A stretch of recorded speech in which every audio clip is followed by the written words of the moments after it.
Hi friends, Pandian store serial இனி வரப்போகிற எபிசோட்ஸ்க்கான promo தான் இந்த வீடியோவில் பார்க்க போகிறோம். வாங்க ஃப்ரெண்ட்ஸ் பார்க்கலாம். ராஜும் கதிரும் அங்கேயே இன்னொரு நாள் இருக்கணும் அப்படின்னு ஆசைப்படுறதுனால இங்கே கோமதிக்கு ஃபோன் பண்ணி கதிர் விஷயத்த சொல்கிறாங்க. சொன்னதுக்கப்புறமா அவங்களுமே கூட சரிடா பார்த்து பத்திரமா எல்லாத்தையும் முடிச்சுட்டே பொறுமையாக வாங்க, ஒரு அவசரமும் இல்லை அப்படின்னு கோமதியை சொல்கிறாங்க. அவங்க அங்கே சந்தோஷமாக இருக்காங்க. இன்னொரு பக்கம் இங்கே கோமதி பாண்டியன் தங்கிட்ட பேசல அப்படின்னு அது அவர் எப்போ வேணாலும் வந்து பேசட்டும், நான் அவர் கூட கண்டுக்க போகிறதில்ல, இனி ஒரு மனுஷன் எவ்வளோதான் இறங்கி போவாங்க அப்படின்னு கோமதியை அமைதியாயிடுறாங்க. சரண்வன் கடைக்கு போகிறாரு. கடைக்கு போயிட்டு கோமதிக்காக திரும்பவும் பாண்டியன் கிட்ட பேசுகிறாங்க. பாண்டியன் அதே கோவத்தோட தான் சரவணன் கிட்ட பேசினதும் அமைதியாயிடுறாங்க. அதுக்கப்புறம் தான் ஃபோனில் மெசேஜ் வந்திருக்கு சரவணனுக்கு. அதை எடுத்து பார்த்துட்டு, அப்பா நாளைக்கு கோர்ட்டில் ஹியரிங் இருக்குப்பா, வர சொல்லியிருக்காங்க, மெசேஜ் வந்திருக்கப்பா கோர்ட்லேருந்து நியூ அப்படின்னு சொன்னதும், அப்படியா சரவணா, சரி நீ உன் அம்மாவை கூட்டிகிட்டு போயிட்டு வந்துடு, எனக்கு நாளைக்கு முக்கியமான ஒரு வேலை இருக்குது, நான் வர முடியாது, நான் வரலன்னு நினச்சி அப்பா உன் கூட கோர்ட்டுக்கு வரலன்னு ஏதாச்சும் தப்பாக நினச்சிக்க போகிறா அப்படின்னு சொல்கிறாங்க. அதெல்லாம் ஒன்றும் தேவையில்லப்பா, அதான் அவளுடைய விஷயத்தை பற்றி எல்லாமே அம்பலப்படுத்தியாச்சு இல்லை, எல்லாமே கோர்ட்டுக்கு தெரியும்ல, இன்னும் என்னப்பா நீங்கள் எதுக்கு வரணும், பரவாயில்ல அதான் அம்மா இருக்காங்கல்ல, வேணா நான் செந்தியில் எது கூட்டிகிட்டு போகிறேன்ப்பா அப்படின்னு சொன்னதும், சரி நீ அதை தான் பண்ணு, முடிஞ்சா மீனாவையும் கூட்டிகிட்டு போ அப்படின்னவும், எதுக்குப்பா பொம்பளைங்களெல்லாம் அலைய வச்சுக்கிட்டு, மீனா எதுக்குப்பா, நான் வேணா செந்திலையும் அம்மாவையும் கூட்டிகிட்டு போகிறாங்க அப்படின்னு சொல்கிறாங்க. சரிடா பார்த்து போயிட்டு வா, ஆனால் ஒன்றுடா, எனக்குமே அந்த மயில் பிள்ளை இந்த வீட்டுக்குள்ளே வர்றது சுத்தமாக விருப்பம் இல்லை, பார்த்து எல்லாத்தையும் கரெக்டாக முடிச்சுட்டு வா சரவணா அப்படின்னு சொல்லிட்டு இருக்காங்க. கவலைப்படாதீங்கப்பா, இனி எத்தனை ஜென்மம் எடுத்தாலையும் அவள் கூட சேர்ந்து வாழ போகிறத நினச்சி என்னால் நினச்சி கூட பார்க்க முடியாது அப்படின்னு சரவணன் அவருடைய அப்பா கிட்ட சொல்லிட்டு இருக்காரு. அதுக்கப்புறம் சரி நீ வியாபாரத்தை பார்த்துக்கோ, நான் வெளியில் வேலை இருக்குது கிளம்புறேன், ஈவினிங் தான் வருவேன், திரும்பவும் வந்த உடனே நான் நாளைக்கு காலையில் கிளம்ப வேண்டியதாக இருக்குது சரவணா அப்படின்னு சொல்லிட்டு இருக்கவும், பரவாயில்லப்பா நீங்கள் கடை வேலையை பாருங்கள், எதுக்கு அங்கேயும் இங்கேயும் அலைஞ்சு தெரிஞ்சுக்கிட்டு கடை வேலை வேறு கெட்டு போகும், நீங்களும் நாளைக்கு போயிட்டா கடை வேறு முடியே இருக்கும், போயிட்டு வந்தால் கடை வேலையை பார்க்க ஈஸியாக இருக்கும்ல, சரிங்கப்பா அப்படின்னு சொல்லிட்டு சரவணன் கடையில் வேலையை பார்த்துட்ருக்காரு. இன்னொரு பக்கம் இங்கே அரிசி, அம்மா அப்பா கிட்ட ஏதோ முயற்சி பண்ண என்னாச்சு அப்படின்னு, போடி உன் அப்பா என்கிட்ட பேசலன்னு எனக்கு வருத்தமாக இருக்குது, உனக்கு சந்தோஷமாக இருக்கா, நாளைக்கு உனக்கு கல்யாணம் ஆகி உன் புருஷன் ஏதாச்சும் கோச்சிக்கிட்டு சண்டை போட்டுட்டு உன்கிட்ட பேசலைன்னா அப்போ தெரியுண்டே உனக்கு அப்படின்னு சொல்கிறாங்க. நான் தான் என் புருஷன்கிட்ட பொய்யா சொல்ல மாட்டேனே உன்ன மாதிரி அப்படின்னும், ஓ பார்க்குறேன்டி பார்க்குறேன், அதையும் பார்க்குறேன், எத்தனை நாளைக்கு நீ உன் புருஷன் கூட பொய் சொல்லாமல் இருக்கன்னு, என்னைக்காச்சும் ஒரு நாள் நீயும் புருஷனை சண்டை போட்டுட்டு அம்மா அப்படின்னு கண்ணை கசிட்டு வந்து நிற்பல, அப்போ பார்த்துக்கிறேன் அப்படின்னு, அப்படியெல்லாம் அப்படிப்பட்ட ஒரு மாப்பிள்ளையை பார்த்து அப்பா எனக்கு கல்யாணம் பண்ணி வைக்க மாட்டார், நல்ல பொறுப்பான மாப்பிள்ளையா, நான் என்ன பொய்யே சொன்னாலும் அனுசரித்து போகிற மாதிரி ஒரு மாப்பிள்ளையை கல்யாணம் பண்ணி வைப்பார், அதுவும் அப்பா மாதிரி அப்படின்னு சொல்லவும், அப்பா மாதிரி தாண்டி சொல்கிறா, உன் அப்பா எங்கே என்னை மன்னிச்சு என்னை ஏற்றுக்கிறாரா அப்படின்னு அப்படி வந்து இவங்க ரெண்டு பேரும் பேசிகிட்டு இருக்காங்க. சும்மா வந்து கோமதி வந்து அப்படி உரண்டை இழுத்துட்டு இருக்காங்க அரசிக்கிட்ட.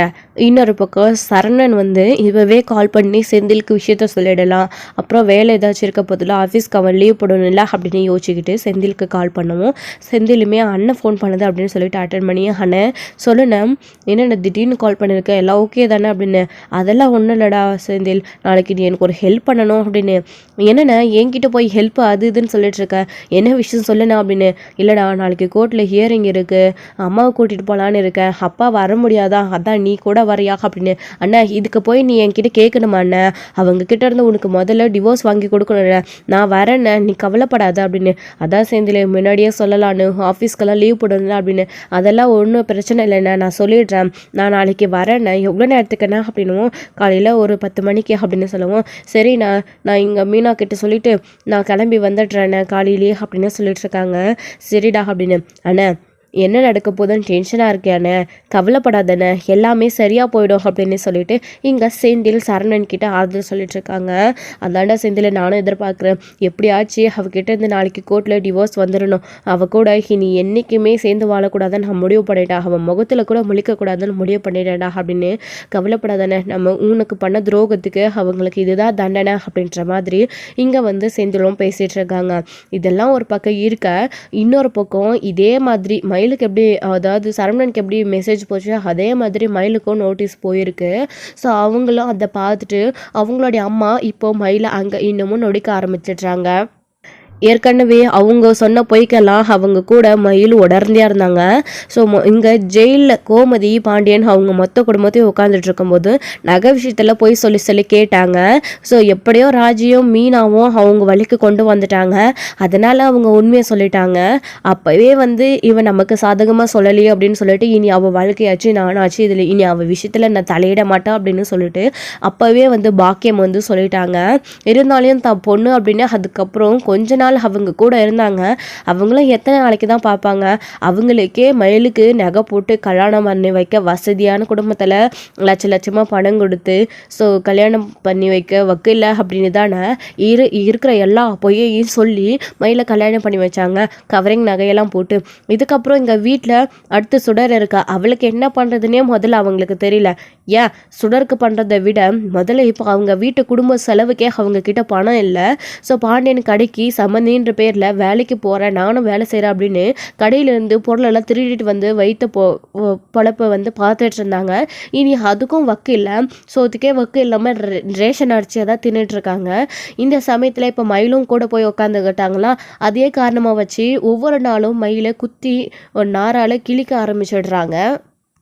பாக்கியம் வந்து கரெக்டாக வந்து எல்லாரும் சாப்பிட உட்காரும்போது அப்போ தான் அவரோட அப்பா கிட்ட விஷயத்த சொல்கிறாங்க. மயில் வந்துட்டு, அப்பா கோர்ட்டில் நாளைக்கு இயரிங் இருக்குப்பா, வர சொல்லியிருக்காங்க, நோட்டீஸ் வந்திருக்குப்பா அப்படின்னு சொல்லவும், அதான் தெரிஞ்சிச்சேம்மா, நோட்டீஸ் எல்லோரும் முன்னாடியும் தானே வந்துச்சு அப்படின்னு. உடனே அதானே எதுக்கு நம்மக்கிட்ட இந்த விஷயத்தை பற்றி சொல்லணும், அன்றைக்கே நான் சொல்கிறதுக்கெல்லாம் ஆமாம் போட்டிருந்தா இந்த நிலமை வந்திருக்குமா, இனி அவள் வாழ்க்கையாச்சு அவளாச்சுன்னு நான் எப்போவோ முடிவு பண்ணியாச்சு, இனி நாம் எல்லாம் வந்து அவளுக்கு சப்போர்ட் பண்ண முடியாது, எதுக்கு இப்போ உங்ககிட்ட வந்து இதை உட்காந்து சொல்லிட்டு இருக்கா, ஒரு அப்பனா உன்னால் இதை சரி பண்ண முடிஞ்சா நீ சரி பண்ணிக்கோயா, நான்லாம் இந்த விஷயத்திலே தலையிடுற மாதிரி கிடையாது. அது மட்டும் இல்லாமல் இங்கே சோத்துக்கே நாமளே திங்கள் ஆடிக்கிட்டு 3 பேருக்கே ஃபக்கு இல்லாத ரேஷன் அரிசி தின்னுக்கிட்டு இருக்கோம், அது கூட பத்த மாட்டேந்து, எத்தனை கிலோ அரிசி வாங்கி எவ்வளோ பொங்கி சாப்பிட்றது, இதில் இவ வேற கல்யாணம் பண்ணி கொடுத்த இடத்துல புருஷன் வீட்டில் வாழ வக்கில்லாமல் இங்கே வந்து உட்காந்துட்டு இருக்கா, அன்னைக்கு ஒழுங்காக இருந்திருந்தா இன்றைக்கி ஏன் இந்த நிலமை வரப்போகுது அப்படின்னலாம் வந்து மயில் சாப்பிடும்போது உட்காருவோம். மயில் அழுதுகிட்டே அப்படியே அழுதுட்டு போயிடுறாங்க. இவங்களுக்கு நான் பொண்ணாக பிறந்ததை விட நான் பிறக்காமலே இருந்திருக்கலாமே கடவுளே அப்படின்னு சொல்லிட்டு மயில் அழுதுட்டு இருக்காங்க. அவங்க அம்மா சொன்ன பொய்க்கெல்லாம் கூட கூட தலையாட்டிட்டு அப்போ அதாவது வேண்டான்னு தான் சொன்னாங்க, இருந்தாலும் அவங்களுடைய அம்மா துரத்து விட்டா போதும் அப்படின்னு ஒரு கல்யாணத்தை பண்ணி பெற்றது ஒரு கடமை அப்படின்னு சொல்லி முடுக்கி விட்டுட்டாங்க. ஆனால் அவஸ்தைப்பட வேண்டியது மயில் தான். சொன்ன பொய்க்கெல்லாம் தொண போயிட்டு இப்போ எதுவுமே பண்ண முடியாமல் ரொம்ப போய் அழுதுகிட்டு உட்காந்துட்டு இருக்காங்க. இப்போ இந்த வீட்டில் இவங்களுக்கு ஒரு மரியாதை இல்லை, ஒரு சாப்பாடு இல்லை, பிறந்த வீடு அப்படின்ற ஒரு இது இல்லை. அதனாலேயே வந்து ரொம்ப அழுதுகிட்டு அவங்களோட மாமாவோட ஃபோட்டோவை பார்த்து ரூமுக்குள்ளே போய் உட்காந்து அழுதுட்ருக்காங்க.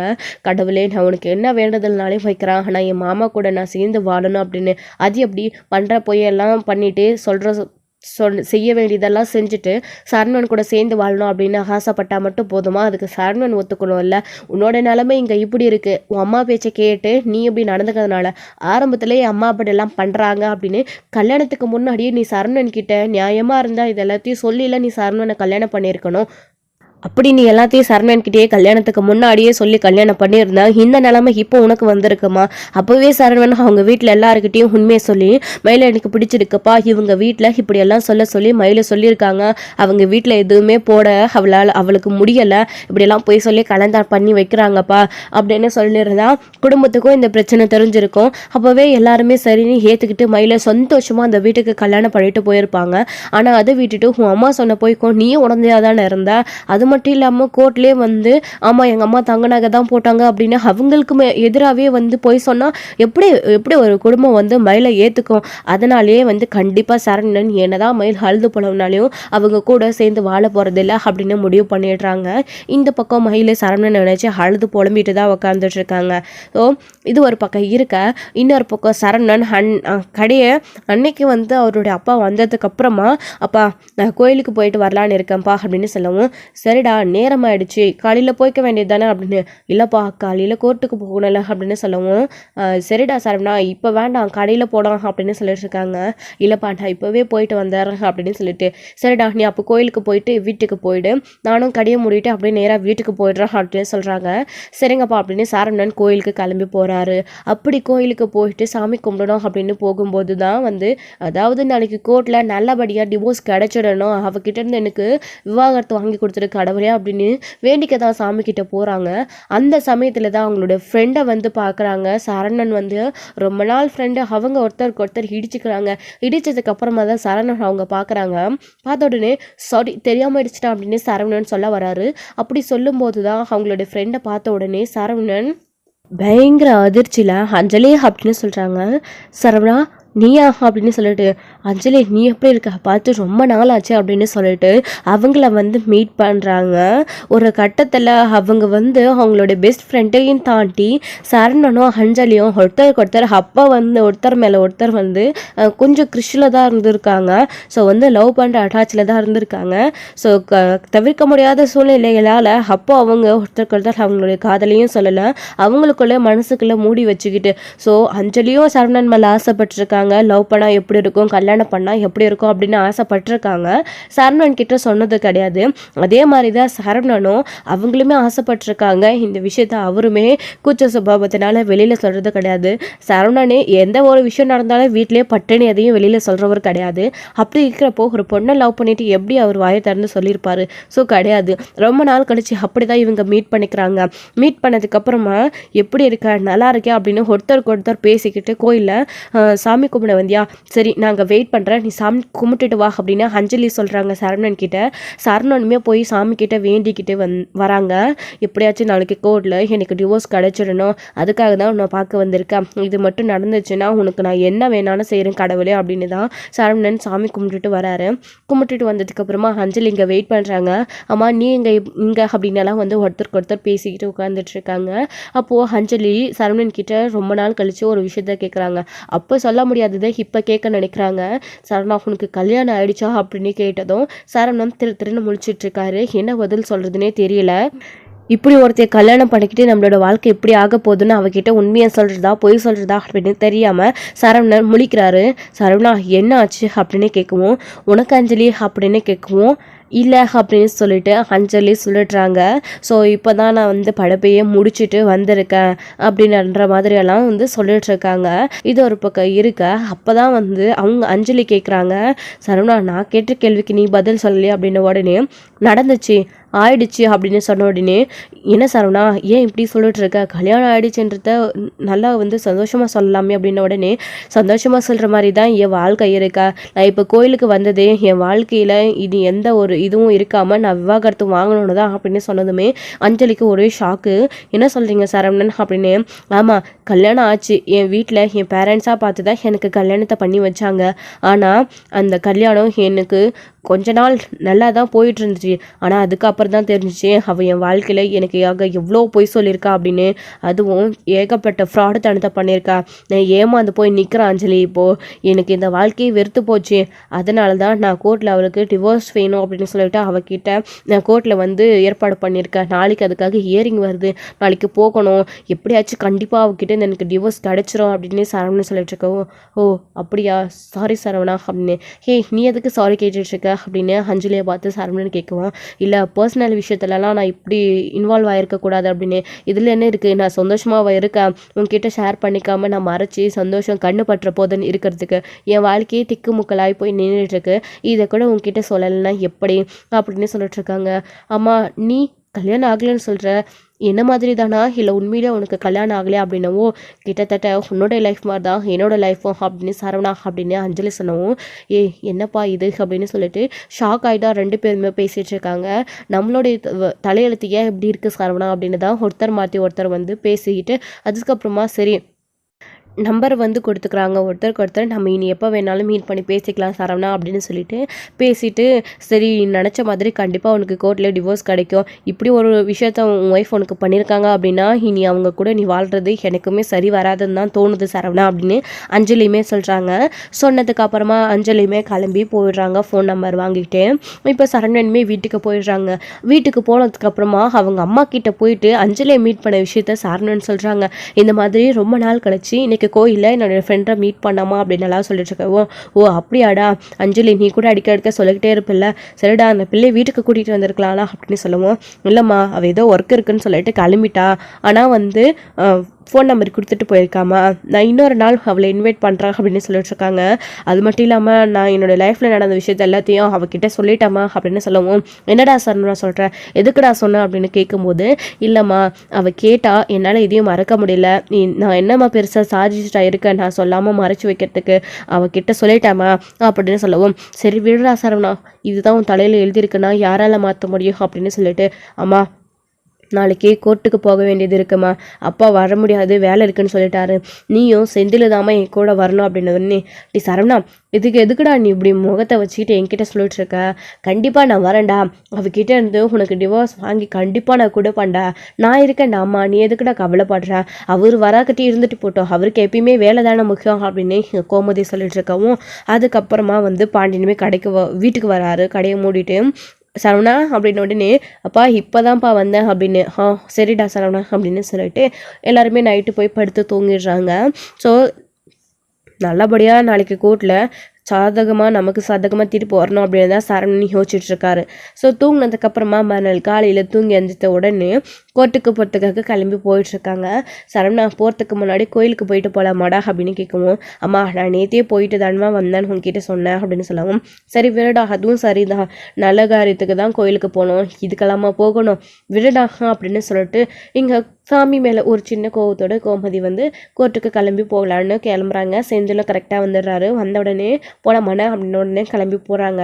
மீனா கால் பண்ணுறாங்க கோமதிக்கு, அத்தை நானும் வரணும் தான் நினச்சேன், ஆனால் இன்றைக்கி முக்கியமான ஒரு ஒர்க் இருக்கு அத்தை ஆஃபீஸில், அதனால் வர முடியல அத்தை, நீங்கள் பார்த்துட்டு என்னென்னு கால் பண்ணுங்க அத்தை, நான் வேணா பாதினே ஆஃப் டே முடிச்சுட்டு வரட்டுமா அத்தை அப்படின்னு கேட்கவும், முக்கியமான வேலை தாண்டி முக்கியம், நீ அதை பாரு, அதான் செந்தில் இருக்கால நாங்கள் பார்த்துக்குறோம் அப்படின்னு சொல்லவும், சரிங்க அத்தை மாமாவும் வராருல பார்த்து போயிட்டு வாங்க அத்தை அப்படின்னு உடனே, எங்கடி உங்கள் மாமா வரல, நான் செந்தில் சரவணன் 3 பேர் மட்டும்தான் போகிறோம் அப்படின்னு உடனே, சரிங்க அத்தை நான் வேணா கிளம்பி வரட்டுமா 3 பேர் போகிறேன்னு சொல்கிறீங்க அப்படின்னு உடனே, இல்லை வேண்டாம் நானே போயிட்டு வரேன் அப்படின்னு சொல்லிட்டு அவங்க கிளம்பி போயிடுறாங்க. எங்கள் மீனாவும் அப்படி ஃபோனு கட் பண்ணதுக்கு அப்புறமா கோர்ட்டுக்கு போகிறாங்க. போயிட்டு அங்கே வக்கீல் வந்துடுறாங்க.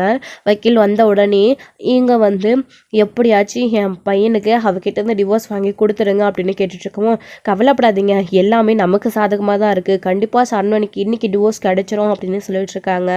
சரி அப்படின்னு சொல்லிட்டுருக்காங்க. இவங்க பேசிகிட்டு இருக்கும்போது தான் மயிலி வீட்டார் நிற்கிறாங்க. ஸோ அவங்க அம்மா கூட எல்லாத்துக்கும் துணை போயிட்டு இப்போது அவங்க வீட்லேயும் அவங்கள அடித்து துன்புறுத்துகிற மாதிரி, அதாவது அதாவது பொண்ணா அப்படி மதிக்காமல் தொலைஞ்சா போதுன்னு இருக்கிற சூழ்நிலையில் மயில் இருக்கிறதுனால எப்படியாச்சும் சரவணன் கூடவே திரும்பவும் ஒட்டிக்கணும், அவர் கூடவே இருக்கணும், சேர்ந்து வாழணும்னு அப்படின்னு ஆசைப்பட்டுட்ருக்காங்க. கண்டிப்பாக இது நடக்க போகிறது கிடையாது. ஆனால் மயில் அப்படி தான் அழுதுட்ருக்காங்க. 2 பக்கமும் மத்தள மாதிரி மாட்டிக்கிட்டு முழிக்கிறது இப்போ மயில் தான். உண்மையை சொல்லியிருந்தா இந்த நிலமை வந்திருக்குமா? ஸோ இப்போ அவங்க லாயரும் வந்துடுறாங்க. ஏதாச்சும் ஒன்று பண்ணி இவளை அந்த வீட்டுக்குள்ளே தள்ளிவிடுங்க லாயர் அப்படின்னு, எவ்வளோ பணம் செலவானாலும் பரவாயில்ல, கடனை உடனே வாங்கி கூட நான் தரேன் அப்படின்னு சொல்லிட்டு இருக்காங்க. இப்போ கூட என் அம்மா எப்படி பேசுகிறாங்க அப்படின்னு சொல்லிட்டு தான் மயில் பார்த்துட்ருக்காங்க. ஸோ சும்மா கடமைக்குன்னு பெற்றவங்கன்னு கூட அவங்க நின்றுட்டுருக்காங்க. அவ்வளோதான், இனி மயிலோட வாழ்க்கை அவங்க கையில் மட்டும்தான். ஸோ அதுக்கப்புறமா சரி உள்ள ஜட்ஜு வந்தாச்சு, நேரம் ஆகுது கிளம்பலாம் அப்படின்னு சொல்லிட்டு உள்ளே போகிறாங்க. உள்ளே போனதுக்கப்புறமா மயில நின்றுட்டுருக்காங்க, சரவணனும் நின்றுட்டுருக்காங்க. அவங்கள கூப்பிட்டு நீங்கள் இந்த மாதிரி டிவோர்ஸ்க்கு ஏற்பாடு பண்ணியிருக்கீங்க இல்லையா அப்படின்னு சொல்கிறாங்க. ஆமாம், அவ கூட சேர்ந்து வாழ விருப்பம் இல்லை, எனக்கு டிவோர்ஸ் வாங்கி கொடுத்துருங்க, என்னுடைய நடத்தையை பற்றி சந்தேகப்பட்டவளோட என்னால் சேர்ந்து வாழ முடியாது அப்படின்னு சொல்லவும் மயில் அழுதுகிட்டு நின்றுட்டுருக்காங்க. ஸோ ஏகப்பட்ட பொய்களை சொல்லி சரவணனை ஏமாற்றி கல்யாணம் பண்ணியிருக்காங்க மயில் அப்படின்னு சொன்ன உடனே, இப்படியெல்லாமா ஒரு பண்ணுவாங்க அப்படின்னு அவங்களுமே அதை பார்த்துட்டு பயங்கர அதிர்ச்சி ஆகுறாங்க. இங்கே மயிலோட இருந்துக்கிட்டு, இல்லை நான் என் மாமா கூட சேர்ந்து வாழணும், எனக்கு டிவோர்ஸ் வேண்டாம் அப்படின்னு சொல்லி இங்கே அழுது புலம்பிகிட்டு இருக்காங்க. அப்போ தான் கோமதிங்கிட்டுக்கு, நான் பேசலாமா அப்படின்னு சொல்லிட்டு கேட்கவும், நீங்கள் சரணுடைய அம்மா, அவளுக்கு அதாவது என் பையன் கூட சேர்ந்து வாழ தகுதி அவளுக்கு கொஞ்சம் கூட கிடையாது, எங்களை என்னவெல்லாம் கொடுமை பண்ணி சித்திரவதை பண்ணியிருக்கா, பன்னெண்டத்தப்பெல்லாம் அவங்க பண்ணிட்டு நாங்கள் ஏதோ குடும்பமாக சேர்ந்து அவங்கள ஏமாத்தின மாதிரி ஜெயில் வரைக்கும் போய் வர வச்சுட்டா.